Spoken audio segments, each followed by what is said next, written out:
আচ্ছা, তোমাদের কার কার ভূতের গল্প শুনতে ভালো লাগে? তোমরা জানো তো, আগে ঝড় বৃষ্টি হলেই আমাদের বাড়িতে কারেন্ট চলে যেত। ব্যাস, আমি আর ভাই পড়া তাকে তুলে চলে যেতাম ঠাম্মার কাছে ভূতের গল্প শুনতে। গিয়ে দেখতাম ঠাম্মার লণ্ঠন জ্বালিয়ে পুরো তৈরি হয়ে বসে আছে আমাদেরকে গল্প শোনাবে বলে।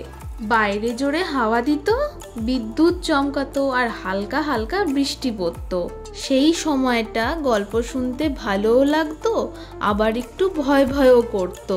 আমার এখনো সেই দিনগুলোর কথা খুব মনে পড়ে। তাই ভাবলাম তোমাদের সাথে আমি আজকে এই লণ্ঠন বানানোটা শেয়ার করি।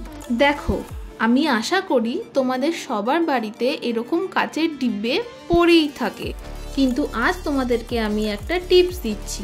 তোমরা যখন এটা রং করবে তখন এটা ট্রাই করবে স্পঞ্জ দিয়ে কিংবা তুলো দিয়ে করতে। দেখো, কথা বলতে বলতে বানানোও শেষ। তোমাদের এই ভিডিওটা ভালো লাগলে কমেন্ট করে জানিও যে তোমরা আর কি কি ভিডিও দেখতে চাও। তোমরা অনেকেই আমার ভিডিও দেখো কিন্তু সাবস্ক্রাইব করো না, তাই লাইক কমেন্ট শেয়ার সাবস্ক্রাইব করে যেও কিন্তু।